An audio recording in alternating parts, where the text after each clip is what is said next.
Hello everyone, welcome to Personal Tutor. This is me Priyanshi and today we are going to do chapter 1 Power Sharing, grade 10 Civics.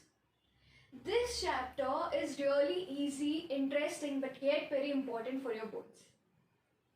Basically this chapter is all about power sharing and it takes you back to the time when you studied democracy. And it tells why in democracy power sharing is so important. Power sharing, the word itself literally means just sharing of powers or dividing of powers. Division of power not at all means to make the country more weak. Somehow power sharing makes the country more united as it does not keep all the powers in one hand and divide it among all the people. And we are going to understand about power sharing in an easy manner through two situations of Belgium and Sri Lanka.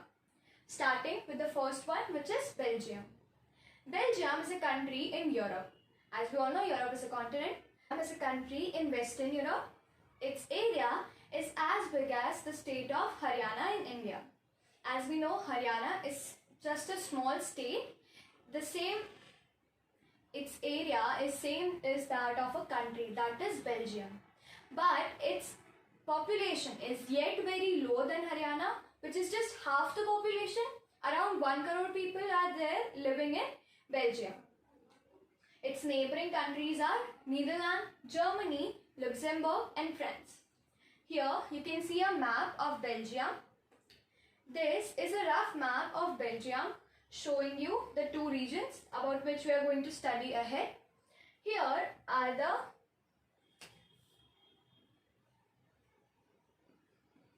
neighboring countries, which are Netherlands, Germany, Luxembourg and France. So these are the four neighboring countries. From here to here it's Netherlands. This whole area is Germany.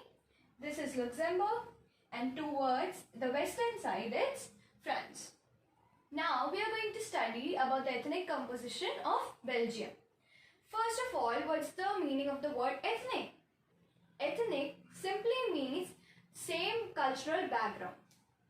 So people belonging to same background or same cultural background, speaking same languages, following similar cultures, come together and form a community.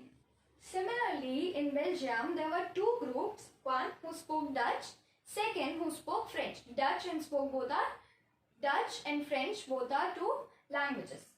So around 59% population of Belgium lived towards the Flemish region, which is the northern part, and they spoke Dutch language. So here Flemish region people speak Dutch language, and around 40% population live in Wallonia region, which is towards the southern side, and those people spoke French, and the remaining 1% people spoke German. So this area is for German speaking people. This is simply the ethnic composition of the country as a whole. Now if we talk about its capital, which is Brussels. So in the capital around 80% people spoke French and 20% spoke Dutch. So here we can see Dutch speaking people are more, but towards the capital French speaking people are more. So here there's dominance of Dutch speaking people. On the other hand, there's a dominance of French speaking people.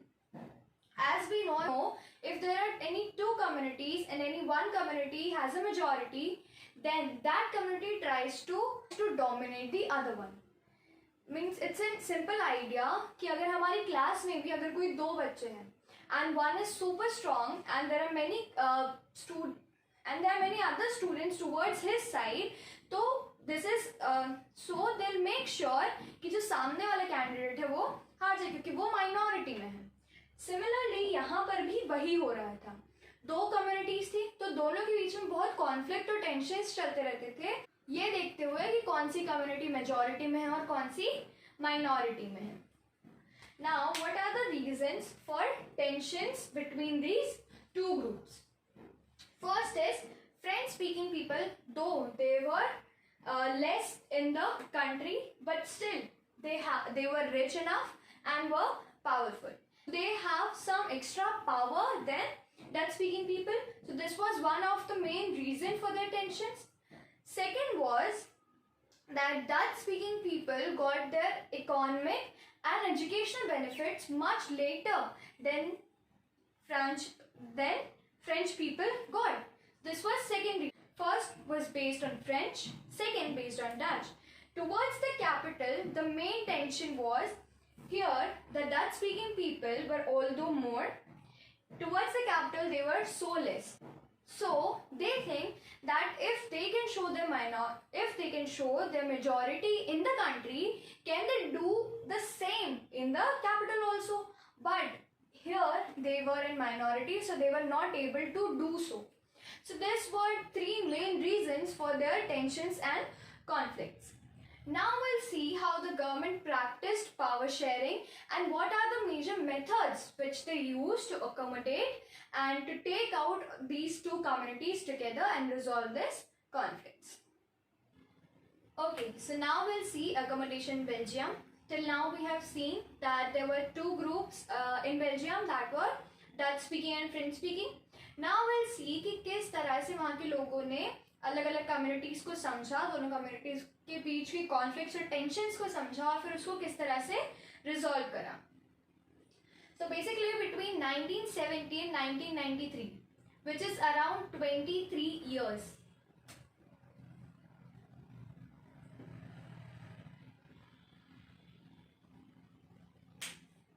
So in just 23 years, वहाँ के constitution में 4 बार amendments हो गए. Amendments mean changes किए गए. वहाँ के constitution में यानी बेल्जियम की कॉन्स्टिट्यूशन में 23 इयर्स में मुझे 70 to 93 में 4 बार कॉन्स्टिट्यूशन में चेंज हुए थे. ऐसा क्यों हुआ था? ताकि कम्युनिटीज को इक्वल रिप्रेजेंटेशन मिल सके और सबको ये पता चले that they should live together in a country without any civil fights or civil wars. So उन्होंने ये 4 steps लिए थे. First step was the number of ministers would be equal from both Dutch speaking and French speaking. Here you can see this ensured कि जहाँ पर भी जिस भी लैंग्वेज स्पीकिंग की मेजॉरिटी है वो कोई भी ऐसा लॉ ना बनाए जो कि माइनॉरिटी के अगेंस्ट में हो. जैसे कि हमको पता है कि कैपिटल में फ्रेंच स्पीकिंग ज़्यादा थे, तो अगर फ्रेंच स्पीकिंग गवर्नमेंट बनती वहाँ पर कैपिटल में तो उससे क्या होता, डच स्पीकिंग को वो डोमिनेट करते. तो ऐसा ना हो इसलिए इन्होंने क्या करा था कि कंट्री जो थी इनकी मेन बेल्जियम में डच स्पीकिंग और फ्रेंच स्पीकिंग मिनिस्टर्स सेम कर दिया. Second, power sharing. हमारे चैप्टर का नाम आ गया यहाँ पर पावर शेयरिंग. तो वैसे ही यहाँ पर भी पावर शेयर करेगी. किसके बीच में? सेंट्रल गवर्नमेंट और स्टेट गवर्नमेंट के बीच में. सेंट्रल गवर्नमेंट यानी पूरे बेल्जियम की जो गवर्नमेंट थी थोड़ी सी उसकी पावर दोनों रीजन्स को भी दे दी थी. दोनों रीजन्स के पास भी थोड़ी थोड़ी पावर आ गई थी, जिसके कारण क्या होता था कि दोनों रीजन्स में कुछ अपने आप भी वो अपने हिसाब से भी कुछ लॉस इम्पोज कर सकते थे. थर्ड क्या हुआ? ब्रुसेल्स की अपनी एक सेपरेट गवर्नमेंट बनी, यानी जो कैपिटल थी उसकी अपनी एक सेपरेट गवर्नमेंट बनी. वहां पर भी मतलब नेशनल गवर्नमेंट से जो सेंट्रल गवर्नमेंट थी उसके अलावा भी ब्रुसेल्स की एक अपनी गवर्नमेंट थी. अब यहाँ पर भी उन्होंने क्या करा, जो डच स्पीकिंग और फ्रेंच स्पीकिंग है उनको दोनों के मिनिस्टर्स को इक्वल कर दिया. Number 4, it is community government. This is very important because जो कम्युनिटी गवर्नमेंट होती थी वो क्या होती थी कि जो भी एक ग्रुप है, एक स्पीकिंग ग्रुप है, जैसे डच स्पीकिंग है, फ्रेंच स्पीकिंग और जर्मन स्पीकिंग है, तो ये एक एक अपने लिए एक एक कम्युनिटीज बनाई. जैसे डच स्पीकिंग है उन्होंने अपनी कम्युनिटी बनाई, फ्रेंच स्पीकिंग उन्होंने अपनी अलग कम्युनिटी बनाई और जर्मन स्पीकिंग ने अपनी अलग कम्युनिटी बनाई. जैसे हमारे स्कूल में प्रीफेक्ट्स होते हैं, जैसे हम रिप्रेजेंटेटिव्स बोलते हैं कि जैसे हमारे यहाँ का लिटरेरी प्रीफेक्ट ये है, लिटरेरी लीडर ये है और इनके साथ में ग्रुप ये रहा इनका. फिर एक ग्रुप को नाम दे दिया जाता है, जैसे कल्चरल ग्रुप है तो कल्चरल ग्रुप ये हो गया. उसी तरह से यहाँ पर क्या करा था इन्होंने, लैंग्वेज के बेसिस पर, लिंग्विस्टिक बेसिस पर डच स्पीकिंग, फ्रेंच स्पीकिंग और जर्मन स्पीकिंग कम्युनिटीज बना दी थी. उनकी अलग अलग गवर्नमेंट बना दी थी हर रीजन में. मतलब ये तीनों जगहों पर अपनी अपनी लैंग्वेज स्पोकन अलग डिफरेंट कम्युनिटी गवर्नमेंट थी। और ये जैसे डच स्पीकिंग की अपनी कम्युनिटी गवर्नमेंट, फ्रेंच स्पीकिंग की अलग कम्युनिटी गवर्नमेंट, और जर्मन स्पीकिंग की अपनी कम्युनिटी गवर्नमेंट। और हर कम्युनिटी गवर्नमेंट अपनी कम्युनिटी को चेक करती थी कि किस तरह से वो रह रही है, उन्हें क्या सपोर्ट चाहिए, कैसे एजुकेशन फैसिलिटी चाहिए, क्या फैसिलिटीज उनको प्रोवाइड करनी है। और ये इन तीनों रीजन्स में बनी थी। तो ये करने के कारण क्या हुआ, जो दो डिफरेंसेस आ रहे थे, जो कॉन्फ्लिक्ट्स आ रहे थे डच और फ्रेंच स्पीकिंग के बीच में, वो बिल्कुल कम हो गए थे। और देवर ऑल्सो जिस टाइम पर EU, जो कि है यूरोपियन यूनियन, ये एक ऑर्गेनाइजेशन है यूरोप की फॉर इट्स इकोनॉमिक डेवलपमेंट। तो जब यूरोपियन यूनियन बन रही थी उस टाइम पर Brussels which is the capital of Belgium, उसको चूज करा था as the headquarter of EU. Now we'll see the case of Sri Lanka. Okay, so now let's see about the case of Sri Lanka. In Sri Lanka also there was again two groups as Belgium.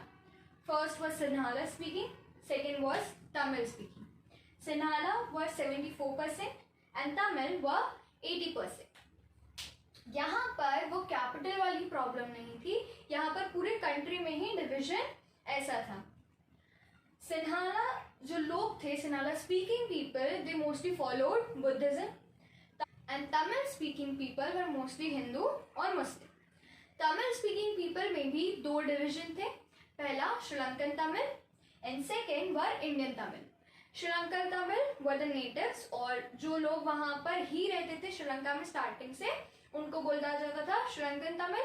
Indian Tamils were the people जिनके ancestors India से आए थे colonial period के time पर, यानी Britishers के time पर, जो इंडिया से श्रीलंका आए थे प्लांटेशन के काम के लिए। Plantation is a kind of agricultural work. तो ये हमारा is a rough map of Sri Lanka. इसमें as you can see towards the western and northern part, Sinhala speakers were there and they were in majority. This part towards the north and east, Sri Lankan Tamil were there. The small dots indicates the Muslim Tamils and this were Indian Tamils. So this was the situation prevailing in Sri Lanka. अब यहाँ पर भी Belgium जैसी same problem आ रही थी कि दो अलग अलग ग्रुप से, इनके बीच में भी बहुत कॉन्फ्लिक्ट्स होते थे। तो यहाँ के लोगों ने भी फिर सोचा कि नाउ व्हाट टू डू, लेकिन इनकी सिचुएशन, इनकी जो यहाँ पर रहने वाले लोग थे, उनकी थिंकिंग वहाँ के लोगों से, बेल्जियम के लोगों से अलग थी, और इन्होंने एक अलग पाथ फॉलो करा। So let's see what they followed. They started majoritarianism in Sri Lanka. First of all, what's the meaning of the word majoritarianism? It means कि कोई भी जगह पर जो मेजॉरिटी है वो रूल करेगी, और वो जैसे चाहे उस जगह को रूल कर सकती है without consulting from the minority group. तो श्रीलंका इंडिपेंडेंट हो गया था 1948 में। अब वहाँ की गवर्नमेंट ने कैसे कैसे स्टेप्स लिए वो देखते हैं। यहाँ की गवर्नमेंट बेस्ड थी मेजॉरिटेरियन मेजर्स पर, जो इंश्योर करती थी सिन्हाला की सुप्रीमेसी, यानी मेजॉरिटी किसकी थी, सिन्हालास की। तो यहाँ की जो गवर्नमेंट थी वो भी सिन्हाला सुप्रीमेसी को इंडिकेट करती थी। सेकेंडली 1956 में इन लोगों ने एक एक्ट निकाला, जो सिन्हाला स्पीकिंग थे उन्होंने 1956 में एक एक्ट निकाला, और Sinhala was considered the only official language of Sri Lanka. Official language यानी जितने भी अब गवर्नमेंट पर्पस के जो भी काम होंगे, they were only be done in Sinhala language, यानी जो तमिल लैंग्वेज थी उसको बिल्कुल ही आउटसाइड कर दिया गया, उनको उसको बिल्कुल हटा दिया गया, जिसके कारण अगेन तमिल स्पीकिंग पीपल जो थे उनके अंदर थोड़ा सा एग्रेशन आना स्टार्ट हो गया था। Now Sinhala speaking people were getting all preferential policies, यानी जो भी पॉलिसीज अब बन रही थी, जैसे यूनिवर्सिटी में एडमिशन चाहिए या गवर्नमेंट जॉब्स चाहिए, तो ये जो भी अब गवर्नमेंट तो अब ये जो भी पॉलिसीज बन रही थी, they were preferring more to Sinhalas and not to Tamils. Fourth is constitution में कुछ अब जो इनका अब नया कॉन्स्टिट्यूशन आया था उसके अकॉर्डिंग उन्होंने क्या करा कि बुद्धिज्म को जो जितने भी स्टेट्स थे और जो पूरी कंट्री थी उसको बोला कि अब सब जगह पर बुद्धिज्म को हमको प्रोटेक्ट करना है, यानी ये दोनों रिलीजन को इन्होंने बिल्कुल ही ध्यान ही नहीं दिया। So there are the 4 things which were basically done by them. क्या क्या करा? एक तो गवर्नमेंट मेजॉरिटेरियन रूल पर चल रही थी। मेजॉरिटेरियन रूल किसका? सिन्हालास का। 1956 में एक्ट निकाला जिसके according Sinhala was considered the only official language, यानी तमिल को साइड वर्ड कर दिया।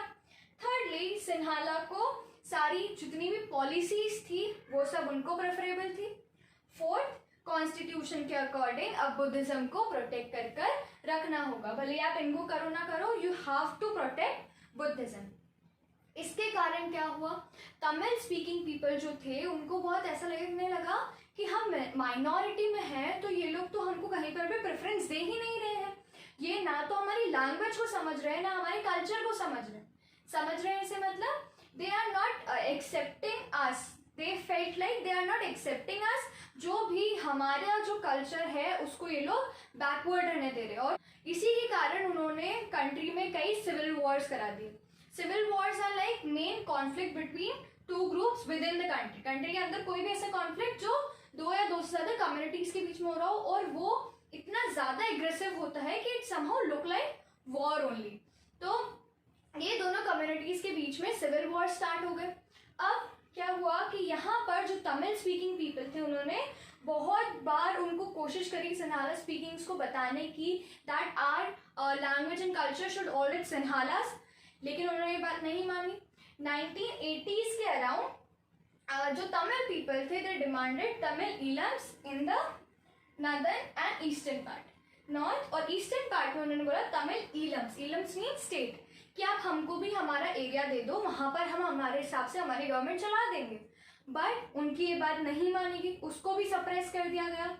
तो यहाँ पर पूरा टाइम मेजॉरिटी रूल चलने लगा और इसके कारण जो श्रीलंका है उसमें डिवीजन आने लगी। जो पूरी जो उनकी यूनिटी थी वो सब वहां पर खराब होने लगी। और ये जो इनके बीच के कॉन्फ्लिक्ट्स थे उसके कारण बहुत सारे लोग जो थे उनको रेफ्यूजी बनकर उनकी कंट्री से निकलना पड़ा। रेफ्यूजी मतलब those people who are forced to move to other country. तो यहाँ पर ऐसी सारी प्रॉब्लम होने लगी। आपने आपकी इकोनॉमिक्स की बुक में इस साल पढ़ा होगा फर्स्ट चैप्टर में कि जो श्रीलंका है वो सोशली, इकोनॉमिकली, कल्चरली कितना डेवलप हो गया था, लेकिन इन सब सिविल वॉर्स के कारण यहाँ की जो इकोनॉमी थी वो बिल्कुल डाउनफॉल हो गई थी। तो ये दोनों डिफरेंसेस थे बेल्जियम और श्रीलंका में। जैसे हमने देखा बेल्जियम में पावर शेयर हो गई, लेकिन श्रीलंका में पावर एक ही जने के हाथ में रही। दोनों वजहों से ही कितना ज्यादा डिफरेंस आ गया बेल्जियम की गवर्नमेंट में और श्रीलंका की गवर्नमेंट में। Now will see in next part कि अभी तक जो हमें समझ आया है पावर शेयरिंग के बारे में, उस हिसाब से डेमोक्रेसी में पावर शेयरिंग क्यों इंपॉर्टेंट होती है। Till now what do you think, Sri Lanka या बेल्जियम दोनों में से कहाँ की गवर्नमेंट ज्यादा अच्छी थी? Tell us in the comment section. See you in the next part. Till then, bye bye, take care.